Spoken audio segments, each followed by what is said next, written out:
What if one quiet act of kindness outside a roadside cafe changed 8 lives forever? He didn't mean to become a hero. She never asked to be rescued. But that snowy afternoon, a single dad, a soldier, and her 6 children crossed paths, and nothing would ever be the same. If stories of love, resilience, and second chances speak to your heart, make sure to subscribe so you never miss a moment that might just restore your faith in the goodness of people.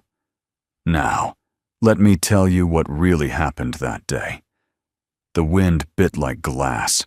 Jack Harlow tightened the collar of his coat as he stepped out of the hardware store, the old wooden door creaking behind him. Snow had begun to fall in thick, lazy flakes covering Main Street like a hush over grief. Most businesses were closing early. The cafe across the road had already dimmed its lights. He was about to cross toward his truck when something caught his eye. 6 girls sitting perfectly still on the bench outside the cafe. They weren't dressed for the cold. Blue shirts too thin for December clung to their small frames.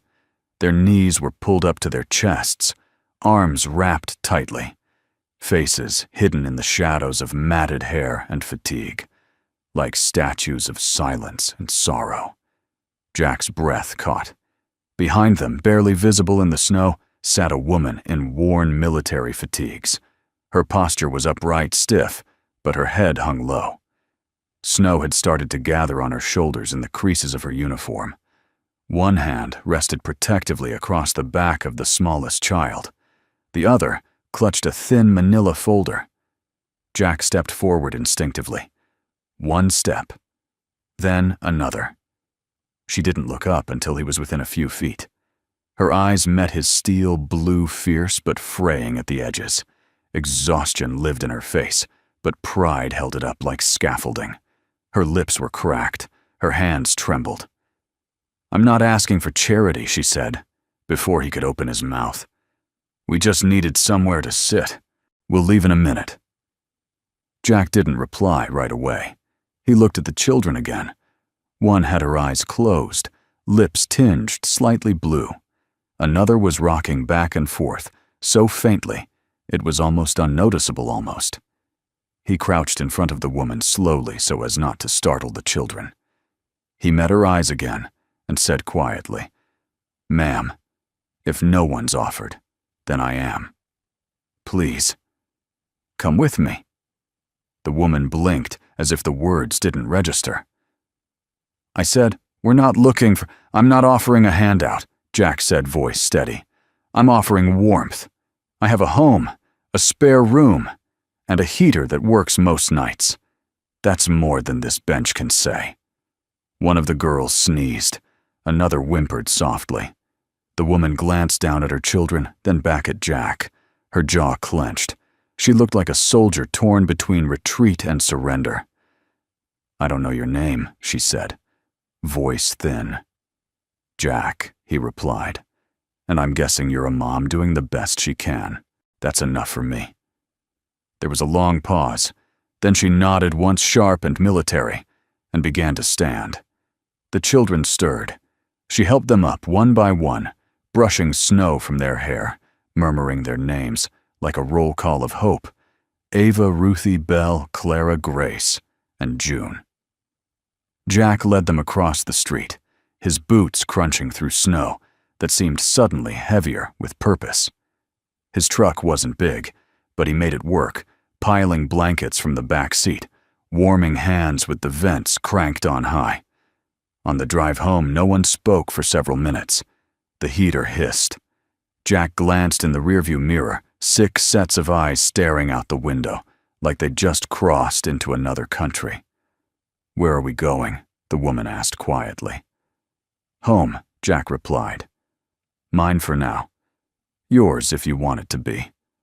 Her eyes stayed on the road. "You don't know anything about me. You were willing to freeze rather than ask for help. That tells me a lot." She turned to look at him.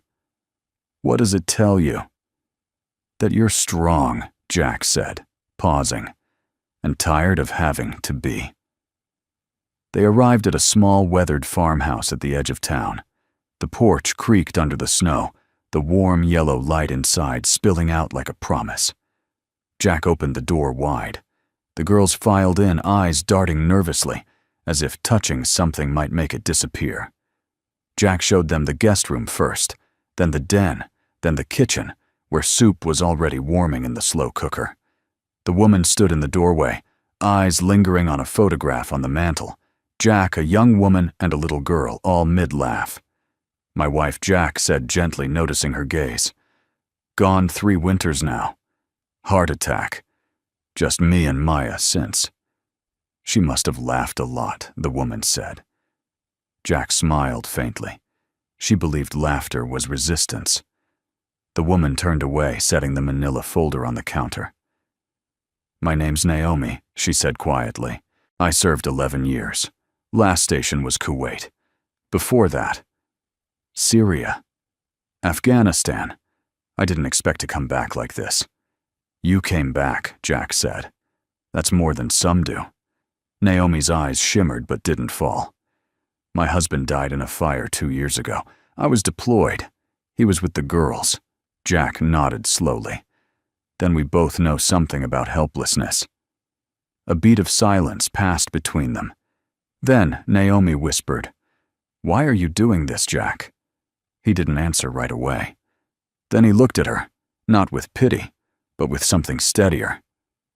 Because the world doesn't change in big speeches or marches, he said. It changes when someone looks at someone else and says, "You don't have to do this alone." Naomi swallowed hard. I don't know how to accept that. Jack looked at the girls now curled under quilts on the living room couch, faces softening into sleep. You don't have to know. Just stay tonight. Rest. We'll figure out the rest when the snow melts. Naomi stood still for a long time, then finally nodded. She unzipped her boots, slowly placed them neatly by the door. And for the first time in a very long time, Naomi Carter stepped into a home. Not as a soldier, not as a mother grasping for survival, but as a woman, given the chance to stop running. The silence of early morning was broken only by the creak of old floorboards and the low hum of the heater working overtime. Jack stood in the hallway, barefoot, staring at the guest room door. Behind it, 7 people slept, 1 adult and 6 children on makeshift bedding that had turned his once-forgotten storage space into something that resembled a pop-up orphanage. He hadn't planned on this. No one would. But somehow, nothing about it felt wrong. He padded quietly to the kitchen. The coffee maker sputtered to life. He leaned on the counter, rubbing the sleep from his eyes. His back ached from hauling mattresses the night before. He hadn't slept much, not because of noise, but because of what he'd seen. The children had eaten in silence, no whining, no mess, no second helpings, unless prompted. Like they were afraid the food might vanish. Naomi barely spoke. She'd sat at the edge of the table, her posture military straight, one eye always on the girls. Jack took a sip of coffee and stared at the back door. The snow had stopped, but the cold remained. A quiet, persistent cold. He was about to return to the hallway when a soft voice behind him startled him. "Morning." He turned. Naomi stood there in a borrowed flannel shirt and sweatpants that Maya had outgrown. Her hair was pulled back tightly, but strands had fallen loose around her face. Her eyes were clearer than last night, but no less guarded. "You sleep at all?" Jack asked. "Some," she said. "Girls, too. First time we've been inside for more than 1 night in a while." Jack raised an eyebrow. "You've been out there? For how long?" "Since September," Naomi said, walking slowly toward the kitchen table. "Got back stateside in late August. The housing voucher got messed up. Paperwork delayed. Then I ran out of favors and couches." Jack sat down across from her. "That's 3 months, Naomi." "I've done worse," she said flatly, then softened, but not with them. A moment of silence passed. Then she added, "The oldest Ava, she turns 12 next week. She hasn't asked for a birthday." Jack looked down at his mug. "She will. Kids remember how to ask." If you remind them it's safe. Naomi gave him a tired smile, the kind that looked like it hadn't been used in years. That sounds like something your wife would have said. He glanced at the photo on the mantel again. Probably. She taught preschool, believed in snaps and second chances. The hallway creaked again. Maya appeared, her small frame wrapped in an oversized robe, her hair still in sleep-tousled waves. She blinked at Naomi, then at her father. Naomi stood immediately. I'll get the girls up. We'll be out of your way soon. Jack stood too. No need to rush. You're not in the way. He looked at Maya. Honey, you okay? Maya nodded slowly, then said something no one expected. Do they like pancakes? Naomi blinked. I think so. Maya disappeared into the pantry without another word. Jack chuckled. Looks like you're staying for breakfast. An hour later, the house smelled like butter syrup and something close to peace. 6 girls sat around the kitchen table, each with a plate and wide eyes, as if they still didn't trust the food wouldn't be taken away. Naomi moved among them, checking, serving quietly, making sure everyone ate. Jack watched from the living room, sipping his 3rd cup of coffee. Maya sat across from Ava, whispering something. Ava smiled, a real one. Jack felt a warmth bloom in his chest. It wasn't love, not yet. But it was something like hope. Naomi joined him on the couch, balancing her own coffee carefully. She didn't speak for a long while. Then, without looking at him, she said, You should know. There's an open case file on me, from before I left for deployment. Jack turned toward her. Nothing criminal, she added quickly. Just, when my husband died, there were questions. About supervision. About the house fire. I wasn't there. They said I should have been. So, Child Services opened a case. It's still active. Jack didn't flinch. You're telling me this because you let me in your home, she said. Because you let your daughter sleep under the same roof. And you deserve to know the truth. Jack leaned back. You think the truth makes you less worthy of help? Naomi shrugged. It usually does. He looked at her steady. Let me tell you something. I once failed to pull a 7-year-old boy from a fire in time. His room collapsed before I could reach him. I still remember the scream. I still hear it some nights. But no one filed a case on me. No one questioned whether I was worthy of a second chance. Naomi said nothing, but her eyes glassed over. I see a mother trying her damned hardest, he said gently. I see 6 kids who aren't afraid of you. They cling to you. That tells me more than any file ever could. Naomi turned to face him. You're kind, Jack. Too kind. I'm not doing this out of kindness, he said. I'm doing this because the world doesn't offer enough second chances, and I'm tired of watching good people fall through the cracks. She inhaled sharply, then whispered, We don't have anywhere else to go. Jack stood and walked over to the hallway. He pointed down it. There's a spare bedroom. It's small, and it still smells like mothballs, but it's yours. I cleared out space last night. The girls can stay in the den. Maya wants to help set up the beds. Naomi stared at him. Why are you doing this? Jack answered without hesitation. Because this house has 7 rooms, and right now, it finally needs all of them. That night, the girls fell asleep under real blankets, not layers of jackets. Maya read bedtime stories. Naomi folded clothes in silence, staring at the photo on the mantel again. Jack passed by, pausing only to say, You're not just resting here, Naomi. You're home, at least for as long as you need. She didn't answer, but when she slipped off her boots and placed them neatly by the door, just like the night before, there was something different in her hands, no longer trembling, just steady and willing. The first time Naomi left her boots at the door, it was out of exhaustion. The second time, it was a choice. She stood in the narrow hallway, staring down at the weathered pair, Scuffed, dusty, the left one stitched near the heel from a desert march long past. For years, those boots had been the only thing she trusted beneath her feet. Solid, predictable, not like people. Now they sat there, quietly beside Jack's well-worn work boots and Maya's pink sneakers. Naomi exhaled and stepped barefoot onto the hardwood floor. The house was slowly shifting from temporary shelter to something else, something dangerous, something sacred. A home. Naomi caught herself noticing the details, the chipped paint on the banister, the way the kitchen window let in golden light just before noon, the sound of Maya humming softly while folding laundry.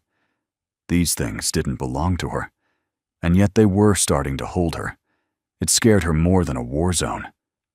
Jack had spent the past few days rearranging rooms. The spare bedroom now had bunk beds, handmade by him years ago, still sturdy, though the paint was faded. The den had become a playroom of sorts, with blankets and puzzles, and Maya's old board games that the girls pored over like they were rare treasures. Naomi tried to stay out of the way. She cooked when she could, cleaned, kept the girls in line. She refused to be a burden. But Jack didn't seem to mind her presence or their chaos. One morning, Naomi walked into the kitchen to find Jack standing at the counter, holding a YouTube tutorial open on his phone. He had a hairbrush in one hand and a rubber band in the other. Belle, one of the middle girls, sat on a stool, giggling as he clumsily attempted a ponytail. Naomi froze. Jack looked up sheepishly. She asked if I could do the twist braid thing like you do. I figured. How hard could it be? Belle looked over her shoulder. Mom's are better, but his don't pull as much. Naomi swallowed the lump in her throat. You're doing fine, Jack grinned. High praise coming from the master. Later that afternoon, Naomi lingered by the doorway as Jack showed Ruthie how to hammer a loose nail back into a chair leg. His movements were patient. Careful, he guided her hands rather than doing it for her. And when the chair finally stood sturdy, he clapped his hands like it was a masterpiece. I didn't know a janitor could fix furniture, Naomi teased from the doorway. Jack shrugged. I've got more tools than degrees, but they get the job done. She laughed softly. It surprised them both. Jack turned to face her, his smile fading just slightly, replaced by something more thoughtful. You laugh like it's not allowed. Naomi looked away. It hasn't been natural for a long time. You don't have to wait for permission here, he said. Not to laugh, not to rest, not to be more than what the world saw you as in uniform. She wanted to tell him how much that meant, but the words got stuck somewhere between her chest and her throat. So she just nodded and walked away. That night, when everyone had gone to bed, Naomi stayed up alone in the kitchen. She stood at the sink, staring out at the darkness beyond the frosted window, her arms folded over her chest. She thought about the first time she wore those boots, how proud she'd been, how powerful. They had walked through sand, snow, mud, and blood. They had stepped over debris into bases over borders. They had marched in ceremonies and knelt beside the fallen. They had never failed her. But lately, they had only reminded her of how much she'd lost. She looked down at them again, sitting by the door, and then she did something she hadn't done in years. She whispered, "Thank you. You got me here. But I don't think I need you to carry me anymore." The next morning, the house buzzed with the kind of chaos only a full kitchen can bring: toast, popping syrup, spilling girls laughing over cereal. Jack stood by the stove, flipping pancakes like a short-order cook. Naomi leaned against the counter, her arms crossed, watching the scene with quiet amusement. "You sure you weren't a diner chef in a past life?" she asked. Jack smirked. "I make 3 things. Well, pancakes, scrambled eggs, and firewood stacks. Everything else is a gamble." Ava walked in holding a drawing. "Mom, can we put this on the fridge? Naomi took it a stick-figure version of all 8 of them, including Jack and Maya, standing in front of a big house with hearts for windows. Her throat tightened. "Sure," she said softly. "That's beautiful." Ava beamed. Jack came over and helped her tape it up.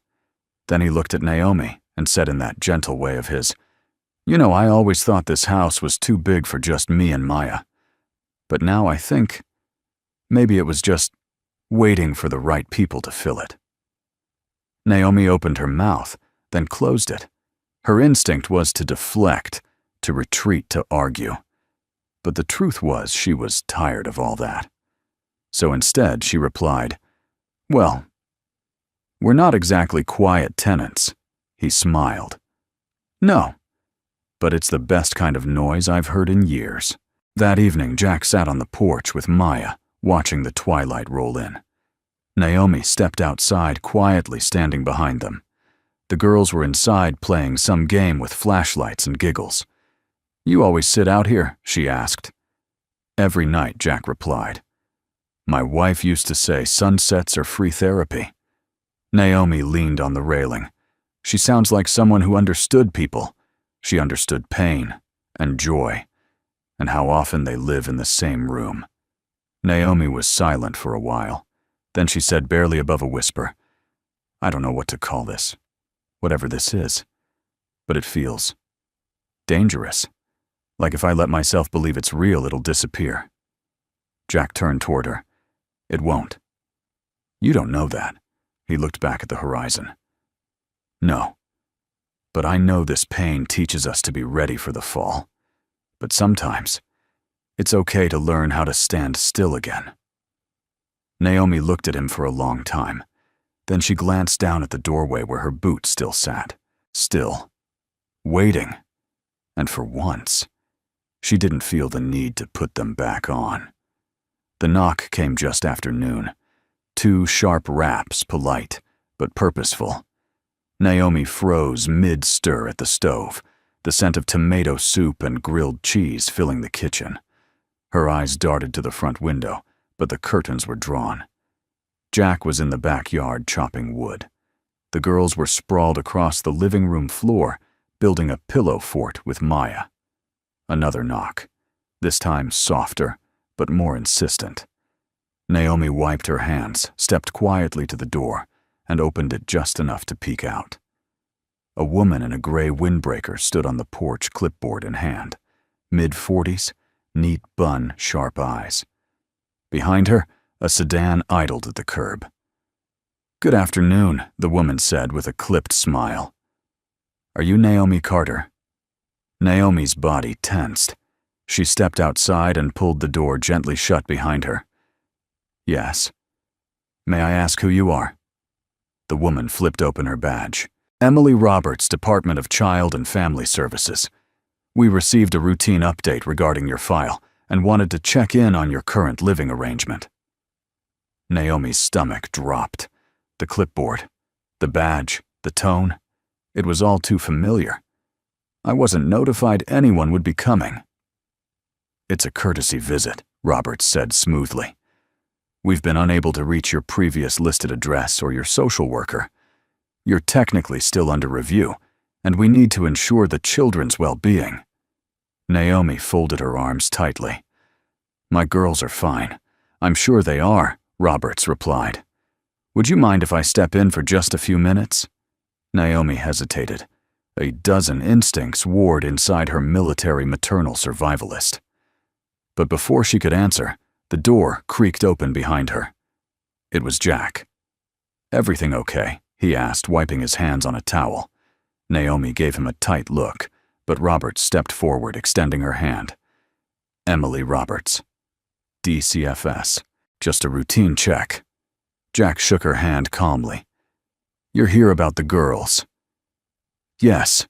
We're verifying Naomi Carter's current living status and custody conditions." Jack nodded slowly. "Well, you can come in on one condition." Roberts blinked. "Which is that you talk to them like they're human beings, not numbers on a form." Naomi shot him a look, but a flicker of gratitude passed behind her eyes. Inside, Roberts took notes. She observed. She asked measured questions. Ava answered with quiet confidence. Belle showed off the drawing still on the fridge. Maya, sensing the tension, kept the younger girls occupied with a card game. Roberts glanced around. This is quite the arrangement. And you, Mr. Harlow? Jack Harlow. This is my home. You live here with Ms. Carter and her children. Jack paused. I live here with my daughter Maya. Naomi and the girls are guests, extended guests. We're figuring things out together. Roberts jotted something down. That arrangement. Is it legal guardianship or? No paperwork, Naomi said quickly. But I am their mother. And she hesitated. He's helping. There was a moment of silence. Roberts folded her clipboard closed. Thank you. I'll be filing an interim report. You may hear from us again soon. She turned to leave, then paused. Naomi, off the record, this place feels stable. That's rare. Just make sure you protect it. These situations can change fast. With that, she was gone. Naomi stood on the porch long after the sedan pulled away. The winter light was fading. Jack stepped beside her, hands tucked into his jacket. You okay? I hate that I still flinch when someone knocks, she said quietly. Like I'm always one clipboard away from losing everything. Jack leaned on the railing. It's not about the clipboard. It's about what it reminds you of. Naomi's eyes narrowed. You always speak in metaphors, Jack smiled faintly. Only when I don't want to say something too directly. She turned to him. Say it. He met her gaze. You're scared that this place is too good to last. That you'll wake up and it'll be gone. That someone will tell you it was never real. Naomi swallowed hard. Because that's happened before. Jack nodded. I know. She blinked. Howie looked out over the backyard where snow still crusted the fence line. When I was still working rescue, we got called to a trailer fire on the outskirts of Columbus. The family got out except for the father. He went back in for his dog. Didn't make it. Naomi said nothing. Jack continued, voice lower. I pulled him out too late. Couldn't save him. His wife was screaming on the lawn barefoot in the snow. The thing is, I knew the guy. He coached Little League with me. I ate at his table. I watched his kids grow up. Naomi watched his jaw tighten, his knuckles whiten on the railing. I stopped firefighting after that. Became a janitor. People thought I quit because of the trauma. But the truth is, he turned to face her. I couldn't save someone I knew. I didn't want to risk knowing anyone else. Naomi's voice came out soft. But you let us in. I didn't plan to, he admitted. But Maya, she's the one who reminded me that walls are meant to hold warmth, not keep people out.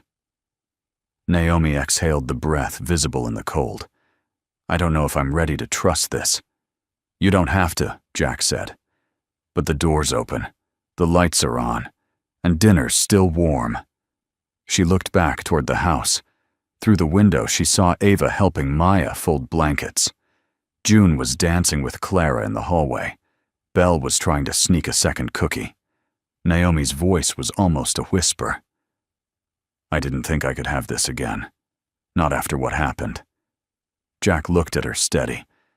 Maybe it's not about having it again. Maybe it's about building it new. From pieces that survived. That night, Naomi sat at the edge of her bed, her back to the room, her boots in her hands. She stared at them for a long time. Then she did something different. She unlaced them slowly, carefully, almost reverently, and placed them side by side beneath the edge of the bed. Not by the door. Not ready to run. Not anymore. The storm rolled in just after dusk. Thick clouds, heavy and low, pressed against the sky like bruises. The wind howled through the trees, bending branches like they were made of string. Inside the house, the girls squealed, as the lights flickered, once then steadied again. Jack moved through the living room with a flashlight in one hand and a bundle of extra blankets in the other. He was calm, practiced. Ohio storms didn't scare him, they just required preparation. But tonight, something about the wind felt older, like it was carrying more than just cold air. Naomi stood in the hallway, arms crossed over her chest, eyes fixed on the window. She didn't flinch, didn't move. But Jack could tell she wasn't watching the weather. She was bracing for it. "You okay?" he asked gently. "I've slept through artillery strikes quieter than this," she muttered. Jack gave a soft smile. "Then this'll be a breeze." Naomi didn't smile back. He stepped closer. "Hey, it's just a storm. Nothing's coming for you tonight." She looked at him, and for a split second, the tough exterior cracked. "You can't promise that." Jack didn't argue. He just handed her a blanket. "Then let's stay warm anyway." In the den, Maya lit battery-powered lanterns and set them around like tiny glowing stars. The younger girls clustered together under a massive quilt, giggling and whispering about the storm castle they were building. Naomi watched from the doorway as Jack told Belle and Ruthie a story. Something about a dragon who refused to hoard treasure and instead gave it away one gold coin at a time. "Did you make that up?" Naomi asked softly. Jack glanced at her. "Yup." "On the spot." She raised an eyebrow. "That dragon sounds suspiciously like you," he chuckled. "Well, I am grumpy in the mornings and live in a cave full of hand tools." Belle grinned. "And you give away pancakes." Naomi smirked, but the moment passed quickly. Her eyes drifted to Ava, the eldest, who was curled up in the corner, silent arms wrapped around her knees. She crossed the room and sat beside her. "You all right, sweet girl?" Ava didn't answer. Naomi tried again. "You scared?" A pause. Then Ava whispered, "I remember this sound. From the night Dad died." Naomi's breath caught. She reached out, placed a gentle hand on her daughter's back. "It's okay. I'm here now." Ava's voice was barely audible. "But what if you go again?" Naomi closed her eyes for a moment. "I won't. I promise." "But you didn't get to say goodbye last time," Ava said.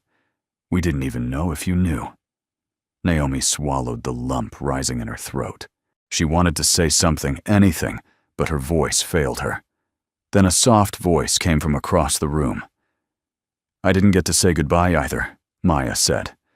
She was sitting on the floor, now arms wrapped around her knees, eyes distant. "When my mom died, it was fast. Stroke, no warning, no last hug, just gone." The room fell completely silent. Even the storm outside seemed to pause. Maya looked at Ava. "But I talk to her sometimes, when I'm scared, or when something good happens. I tell her anyway." Naomi felt the breath catch in her chest. "I think she hears me," Maya added. "Not like words, but I think she knows I'm okay." Ava blinked. Then slowly she nodded, and without a word, she leaned over and rested her head on Maya's shoulder. Naomi felt tears rise, but she didn't let them fall. Instead, she leaned back and let the silence wrap around them. Later that night, after the storm passed and the girls drifted into sleep, Naomi found Jack in the kitchen, sitting alone at the table with a cup of tea in his hands. "You stayed up," she said. "So did you." She hesitated, then sat across from him. The silence between them wasn't heavy, just full, like it had weight, but not burden. "She's afraid I'll leave," Naomi said finally. Jack looked up. "Ava." She nodded. "She remembers more than the others, remembers the nights I wasn't there." The silence. Jack stirred his tea. "Maya used to cry in her sleep for months after Natalie passed. Wouldn't let me hold her. Wouldn't let anyone hold her. She'd just wake up, get dressed, eat breakfast. Like a robot. I thought she was strong. I didn't realize. She was broken. Naomi leaned forward. "So what did you do? I kept showing up," he said simply. "Every day. Same time. Same way. Until one morning she crawled into my bed and said, 'Daddy, I had a dream that didn't hurt.'" Naomi looked down at the table. Jack's voice softened. "You don't have to fix it all, Naomi. You just have to stay. That's what they need. Not a plan. Not perfection. Just you." She was quiet for a long time.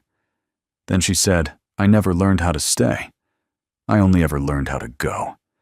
"You've stayed longer here than anywhere in years," he said. "That counts." Naomi blinked back tears. "It scares me, how safe it feels." Jack smiled. "Good.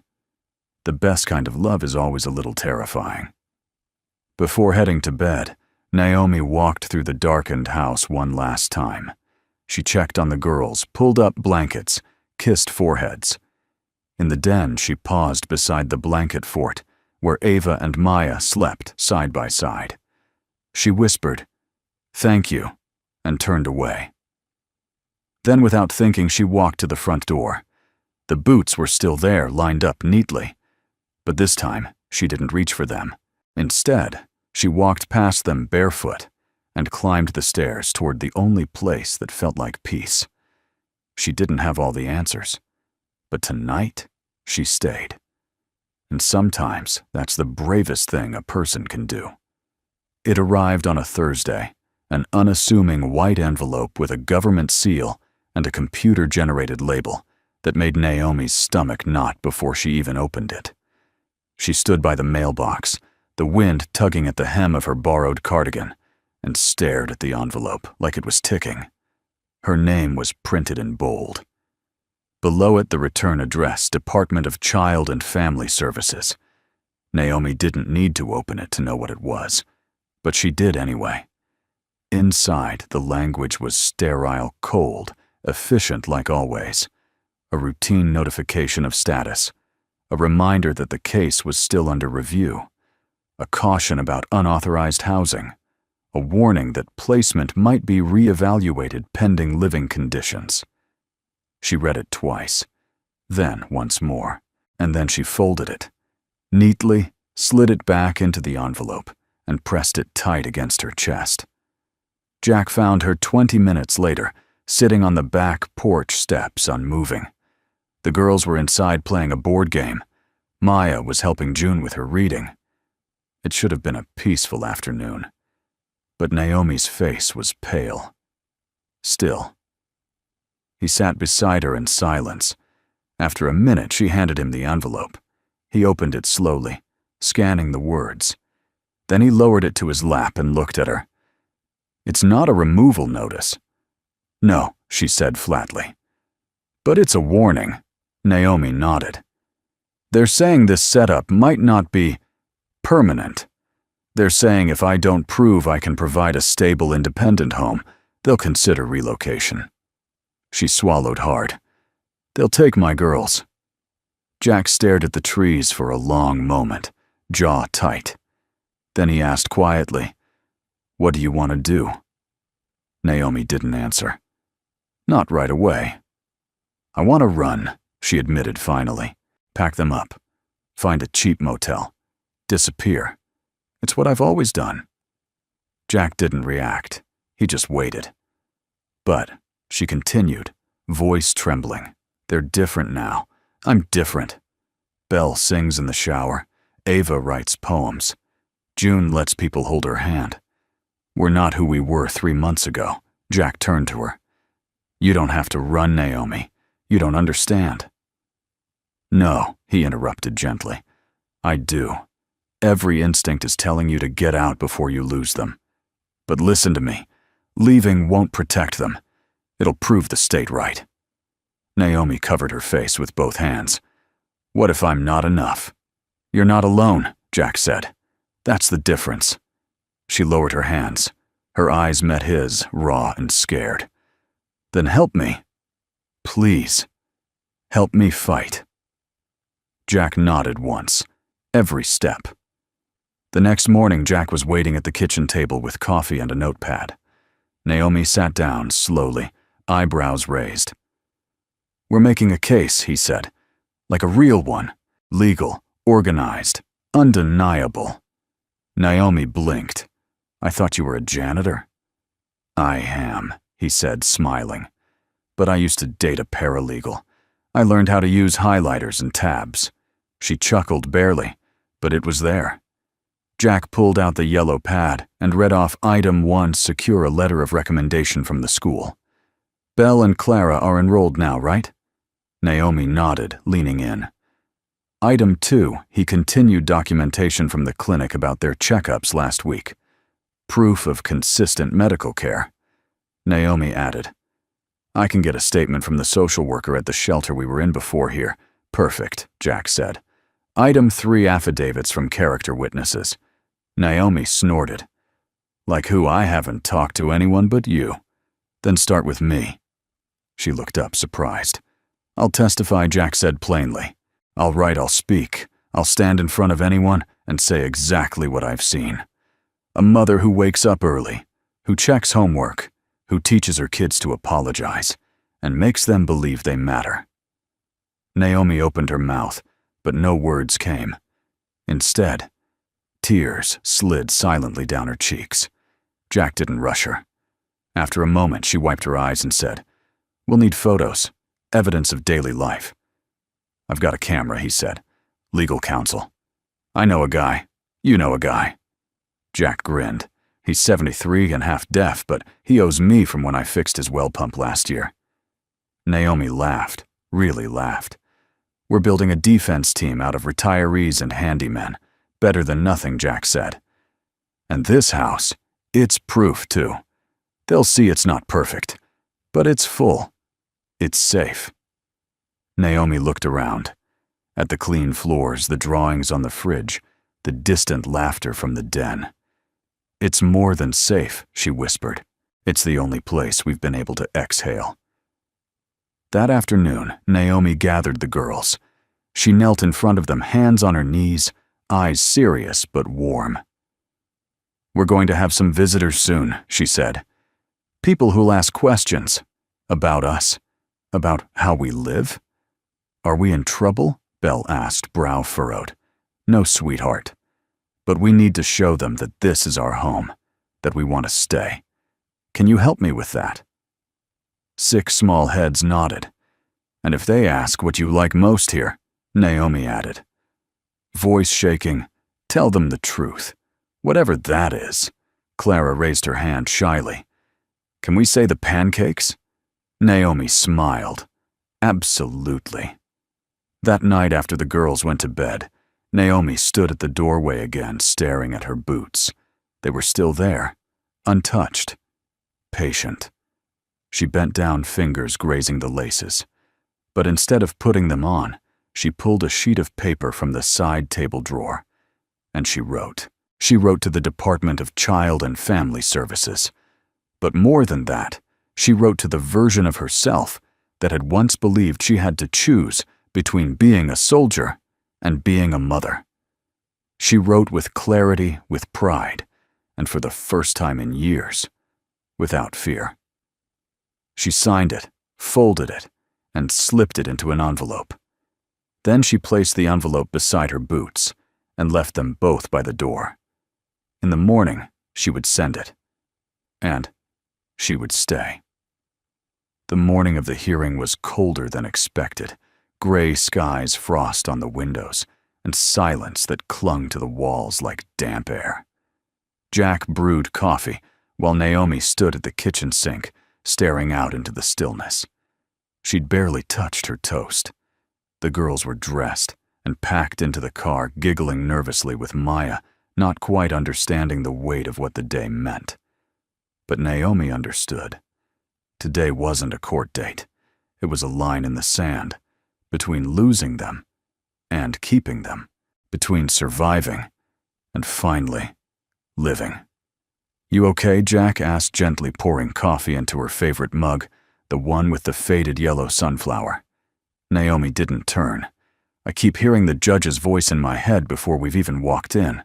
cold, detached, like she's already decided. Jack leaned against the counter beside her. You've walked into rooms harder than this, not with 6 hearts on the line. He was quiet for a moment. Then what if I told you? They won't be the only hearts in that room. Naomi looked at him. Jack's voice lowered.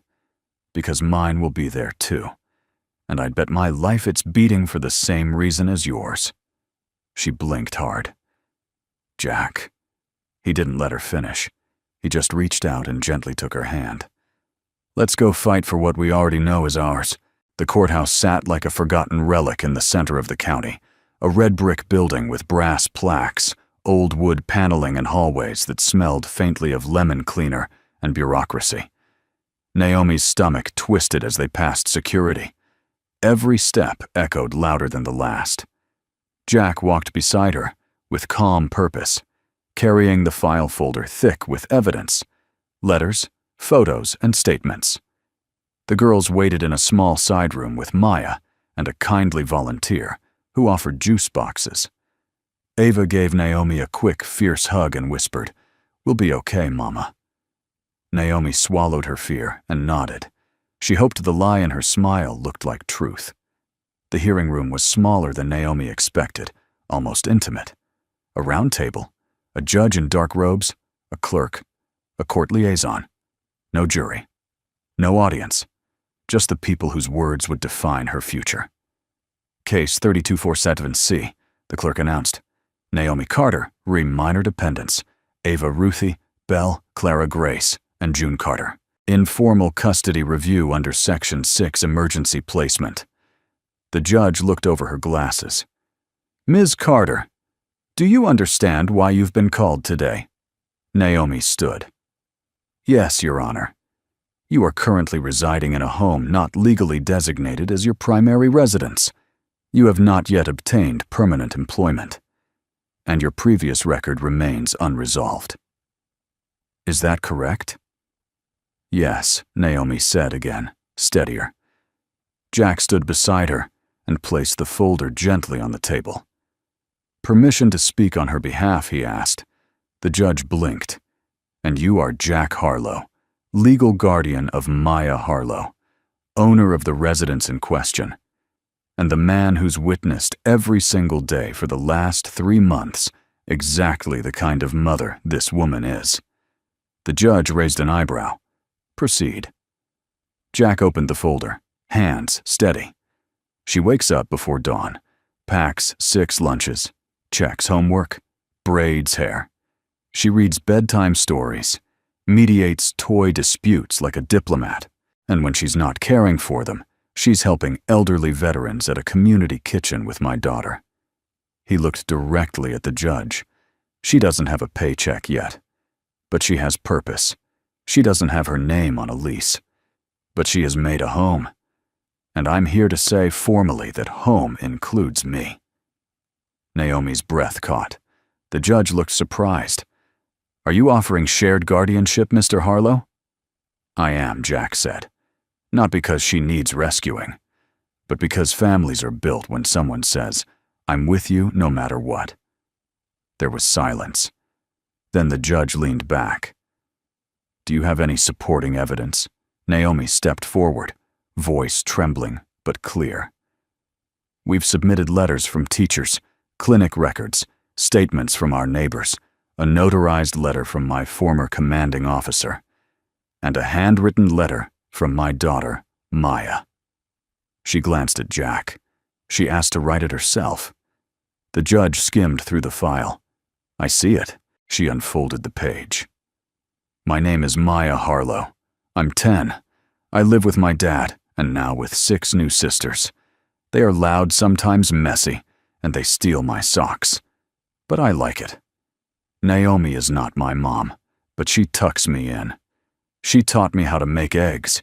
She doesn't yell even when someone breaks something. She listens. I think families aren't just who you're born to. They're who show up. Naomi showed up. She stayed. Please let her keep staying. By the end, the clerk had stopped typing. The judge took a deep breath, folded the paper, and set it aside. I have no authority to grant permanent custody, she said at last. But I do have discretion regarding placement during ongoing review. She looked at Naomi. This isn't a perfect household. But then, again, perfection is rarely real. She picked up her pen and signed the form. Placement remains unchanged. Children will remain with their mother under continued supervision. Shared guardianship with Mr. Harlow. Next formal review in 6 months. Naomi's knees nearly buckled. Jack caught her elbow. "Thank you," she whispered. The judge gave a rare smile. "You may go." They stepped into the hallway, lightheaded and breathless. Naomi pressed her hand to her chest, as if to keep her heart from leaping out. Jack leaned close and murmured, "Still think we built our legal team out of scraps?" Naomi laughed through the tears. Scraps and miracles. She turned to him. "Jack, I don't know how to repay you." He shook his head. "Don't." "But I don't," he repeated gently. "Just stay." She looked at him, eyes full, voice quiet. I wasn't sure I could belong anywhere again. He touched her shoulder, then brushed her hand with his fingertips, small, steady enough. "You don't have to belong," he whispered. "You already do." And for the first time in years, Naomi believed it. The house had never been louder. The front door swung open, and 6 girls stormed inside like a tiny parade, laughing, chattering, dropping backpacks and boots and mittens like breadcrumbs. Naomi followed close behind her, arms full of grocery bags, and heart full of something she hadn't dared to name for a long time. Relief. It had been 4 days since the hearing. 4 days since the judge signed the paper that gave her more than legal standing. She gave Naomi a place to breathe again. But even still, Naomi woke every morning expecting the rug to be pulled out from under her. That dread was hard to unlearn. It lived in her bones. Mom Ava called from the kitchen. "We're out of peanut butter. It's in the second bag," Naomi called back. "Bottom left." Ava fished through the bag and pulled it out with a triumphant grin. "You're getting scary good at groceries." Naomi raised an eyebrow. "Scary," Ava shrugged. "Mom-level scary. Like you know what I'm going to ask before I ask it." Naomi laughed freely without checking herself. In the living room, Maya helped the younger girls hang up coats and line up shoes by the door. They'd made it a habit now, something Jack had gently introduced one snowy evening by turning it into a game. Now it was second nature. Little rituals that slowly knit the threads of something real. Jack entered last, closing the door behind him with one hand and balancing a sack of firewood in the other. "You realize," he said, "we're going through more peanut butter than a summer camp." "We're feeding 7 growing girls," Naomi replied, taking a piece of kindling from him. "You want to ration snacks? You go tell Belle." Jack shuddered. "I'm not crossing that line." They both laughed. It was a shared rhythm now, teasing, tasking, talking without weight. As they moved around the kitchen together, Naomi reached into the cabinet for plates. Their hands brushed. Jack paused. She looked up. For a second, the world stood still. Naomi held his gaze. "What are we, Jack?" The question hung there, suspended between them, fragile but honest. Jack leaned in slightly. "We're something I don't want to lose. That's what I know." She nodded. "Me too." Then softly, "But I'm scared that this thing between us, it's growing out of gratitude or survival." Jack's eyes were kind. "You think I chop wood and make pancakes for every woman I shelter from a snowstorm?" Naomi smiled despite herself. "No. But you let me in before you had a reason to." "I had a reason," Jack said. "I just didn't recognize it yet." Later that evening, Naomi sat at the table sorting through a pile of school permission slips and immunization records, while the girls practiced a skit in the den. From the sounds of it, the plot involved a magical unicorn, 2 grumpy frogs, and someone named Captain Mustache. Jack emerged from the basement with a dusty storage box and dropped it on the table. "What's that?" Naomi asked. "Something Maya and I packed away 2 years ago," Jack said, opening it. Inside were stacks of old letters, hand-drawn cards, photos, and a small video camera. "Thought maybe we could record something," he said. "In case. You ever want to show the girls where they came from, where they found their new beginning?" Naomi swallowed. "I don't think I could make it through something like that without crying." Jack chuckled. "That's what makes it worth recording." Just then, Ava peeked in from the den. "Mom, there's someone at the door." Naomi stood surprised. At this hour, she opened it to find a woman in a navy sweater and horn-rimmed glasses, standing on the porch holding a clipboard. "Good evening," the woman said with a warm smile. "I'm Catherine Walsh, court-appointed liaison for the DCFS Review Board. I was hoping to speak with Miss Carter and Mr. Harlow for a few minutes, if now's a good time." Jack stepped forward. "Sure, come on in."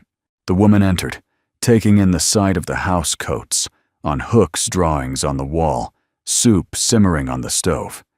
Her gaze lingered on the girls in the den, who had now quieted, sensing the formal tone. "I've read your file," Walsh said, sitting down at the kitchen table. "But I find paperwork rarely tells the whole story." Naomi sat slowly, suddenly cold. "What would you like to know? I'd actually like to speak with one of the children," she said gently. "If that's all right." Naomi's pulse quickened. "Of course." Before she could call for Ava, Maya stepped into the room. "I can talk," she said quietly. Walsh smiled. "Are you sure?" Maya nodded. "I'd like to." Jack glanced at Naomi, but she simply nodded, small, proud, and trembling. Maya sat across from Walsh, small hands folded in her lap. Walsh spoke softly. "Maya, can you tell me a little about what it's been like living with Naomi and her girls?" Maya nodded. "It's loud. Messy. Sometimes we fight over who gets the blue spoon. But it's good. It feels alive, like a real home." Walsh's pen moved slowly. "Do you feel safe here?" "Yes." "Do you like having them here?" Maya tilted her head as if confused by the question. "They're not just here. They belong here." Walsh smiled. "Thank you, Maya." Maya stood, then paused. "Can I say one more thing?" Walsh nodded. Maya took a deep breath. "Before they came, my house was quiet. Too quiet. My dad was kind, but sad. I was trying to be happy enough for both of us, but that's a lot of work for one girl." She glanced at Naomi. "Then they showed up, and I got sisters. And another mom, not the same as before, but just as real." And my dad smiled again, not just sometimes, a lot. She looked back at Walsh, voice steady. "So if anyone asks, this is the best thing that's ever happened to us." There was a silence so deep it felt sacred.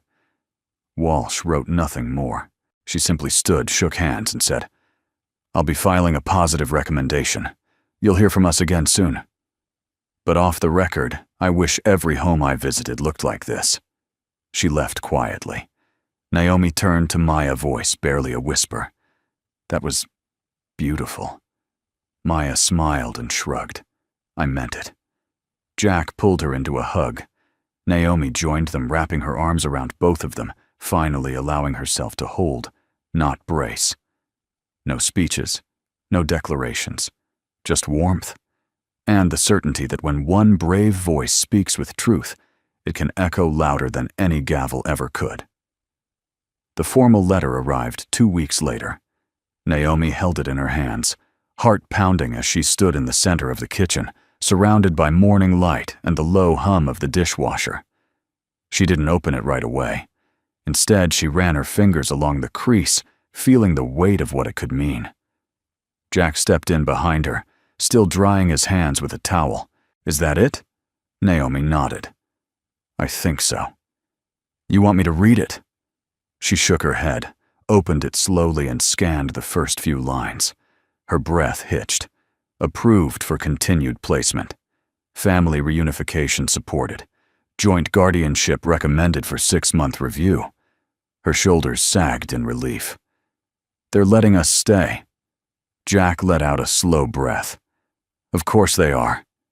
Naomi turned to him, the paper trembling in her fingers. I kept thinking they'd find a reason, some tiny line in some rule book that would take it all away. He smiled gently. But they didn't. Because there's nothing to take away. This isn't a loophole, Naomi. It's a life. She folded the letter, placed it on the table, and for a long moment just stood there with her eyes closed. The air in the house felt different, lighter, like the last door had finally been locked behind them. Not as a prison, but as a home. Later that afternoon, Naomi stepped out onto the porch with a basket of folded clothes balanced on her hip. She paused, watching the girls chase each other through the front yard. Belle was shouting commands like a general. June kept tripping and laughing. Ava leaned against the porch railing, sketching in a notebook. Jack was down by the woodpile, splitting logs with the rhythmic confidence of someone who found peace in repetition. Naomi made her way down the steps and crossed to him. "You're going to run out of things to chop." "Not likely," Jack said, wiping sweat from his brow. "This town burns through firewood faster than secrets," she laughed. "Well, that's saying something." He looked up, studied her for a long beat. "You're standing differently." Naomi blinked. "What's your shoulders? You're not waiting for the roof to cave in." She smiled, slow and warm. "Maybe I'm finally starting to believe the roof is mine." Jack set down the axe. "There's something I've been meaning to ask." Naomi raised an eyebrow. "That sounds ominous." He chuckled. "It's not. But it is official." He pulled a folded paper from his back pocket and handed it to her. Naomi unfolded it slowly. At the top, petition for shared guardianship, voluntary declaration. Her breath caught. "You don't have to," Jack said quickly. "This isn't pressure. It's just, if anything ever happened to me, I'd want someone like you to be there for Maya.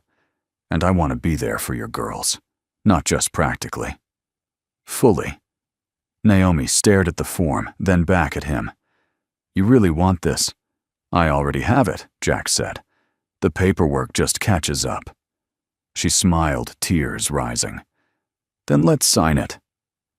The next morning they sat at the courthouse again, but this time there was no tension. No fear. Just quiet satisfaction. The clerk, a middle-aged man with a kind smile, notarized their signatures and handed over the duplicate copies. "Congratulations," he said. "You've just officially become whatever this is." Jack chuckled. "We like to call it family, even if it doesn't fit in the usual boxes." The man nodded. Best kind usually doesn't. That weekend the house buzzed with preparation. Maya and Ava decorated the living room with string lights. Ruthie and Clara made invitations out of colored paper and glitter glue. Naomi baked 3 kinds of cookies, while Belle insisted on sampling for safety. They weren't throwing a party exactly. It was more like a gathering, a small, informal celebration of permanence. Jack grilled out back. Naomi arranged photographs on the wall pictures of each child of Jack and Maya of the snowy night when it all began. One photo showed all 8 of them huddled on the couch in pajamas, messy hair, and wide grins, a snapshot of chaos and belonging. Just before sunset, neighbors arrived. Mrs. Renshaw from down the street, the retired firefighter Jack, used to work with the librarian, who helped Maya pick out books every week. Even Emily Roberts from DCFS showed up with a tin of muffins and a smile that almost reached her eyes this time. As the night deepened, lanterns glowed across the porch. The fire pit crackled. Children played tag under the stars. And for once, Naomi didn't feel like she was borrowing joy. She owned it. She earned it. She was living it. Near the end of the evening, Naomi stood at the edge of the porch, looking out over the yard. Jack stepped beside her, 2 mugs of cider in hand. "Pretty good turnout," he said. "They didn't come for me," Naomi replied softly. Jack nudged her. "They came for the woman who rebuilt a life out of scraps, for the mother who stayed when it was easier to run, and for the heart that turned a stranger's house into a home." Naomi looked at him. "Do you really believe all that I do?" he said simply. "And so does everyone here, including 6 small humans currently chasing your youngest through a garden hose." She laughed, and it spilled out of her like music. Then her voice dropped quiet and sure. "Jack, I think I'm ready." "For what?" "For more." He smiled. "More what?" She turned to him fully, now heart wide open. "More of this. More mornings. More burnt pancakes. More porch swings. More us." He didn't say anything. He just set down the mugs, took her hand, and kissed her soft and slow, like a promise finally spoken aloud. That night, Naomi stood once more at the front door. The boots were still there, old, and worn, the leather scuffed from years of duty. But beside them now was a new pair, small, bright pink, belonging to June. Another blue with stars belonged to Maya. A third, muddy and broken in Jack's. Naomi smiled and whispered, "We made it." Then, with quiet reverence, she slid her old boots aside to make more room, because this doorway didn't mark the threshold of departure anymore. It marked the beginning of everything that mattered. The morning air carried the crisp scent of October leaves, like fire scattered across the ground, and the distant hum of school buses weaving through quiet streets. But today wasn't a school day. Today was Veterans Day. Naomi stood in front of the mirror in the hallway, slowly fastening the last button of her pressed uniform shirt. She hadn't worn the full set in over a year, not since she returned from her final deployment. The fabric still bore the faint creases of storage, but she'd spent the night before smoothing out every wrinkle, shining the brass, polishing the boots. Not the old ones, a new pair, clean, whole, purposeful. The old boots stayed under the bench by the door, retired, respected, but no longer needed. She stared at her reflection. The uniform still fit, but it looked different on her now. Less armor. More acknowledgement. Not a shield to hide behind. A part of her, but not the whole. Behind her, she heard a gasp. "Whoa," Belle whispered, standing in the hallway with Maya and Ruthie.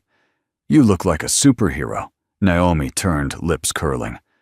"Superheroes wear capes." "Yeah," Maya said. "But the real ones wear boots." They arrived early to the town square, which had been transformed into a sea of folding chairs, flag garlands, and a makeshift stage set up in front of the war memorial. Jack found a parking spot along the curb and helped the girls pile out, each one clutching a small flag or wearing a red poppy on their jackets. Naomi walked toward the gathering area, head-high boots echoing softly on the pavement. People turned, some recognizing her from past years, in uniform, others seeing her for the first time. But it wasn't the uniform that drew their attention. It was the 6 little girls following closely behind her. Each wore matching navy cardigans, white tights, and small brown boots that clicked in rhythm. They marched in 2 straight lines, chattering and giggling, but trying their best to stay in formation, as Naomi had taught them that morning. "Left right." June whispered under her breath, tongue peeking through her teeth in concentration. The sight made more than one elderly veteran in the crowd wipe at their eyes. Jack leaned over to one of the organizers near the podium. "They're up next, right after the mayor." The man nodded. "Your girl's speech was approved last week. She wrote it herself," Jack beamed, "all on her own." Naomi turned when she heard that, surprised. "Speech," Jack raised an eyebrow. "You didn't know?" Naomi glanced around. "Who's giving a speech?" Then she saw Ava, standing off to the side with a folded sheet of paper in her hands and a look of absolute resolve on her face. When the mayor finished his remarks, The MC stepped to the microphone.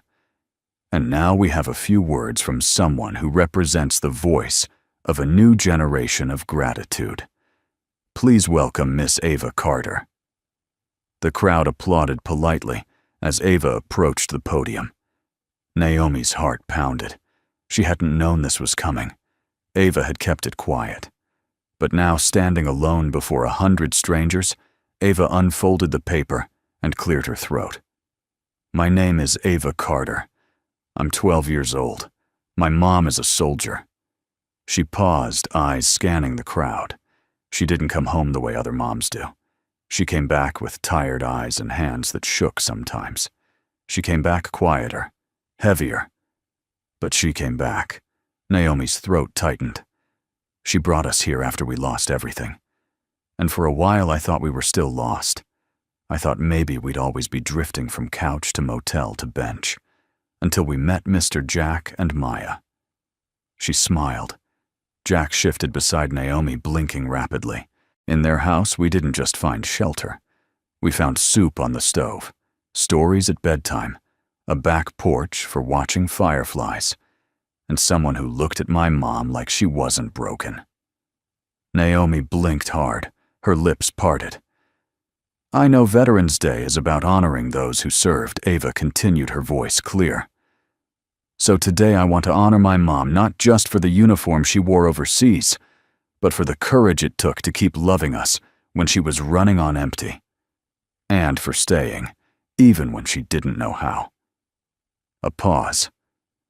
And I want to honor Mr. Jack for showing us that kindness doesn't have to be loud to be strong, for giving us more than a roof. He gave us a table, a family. A hush blanketed the crowd.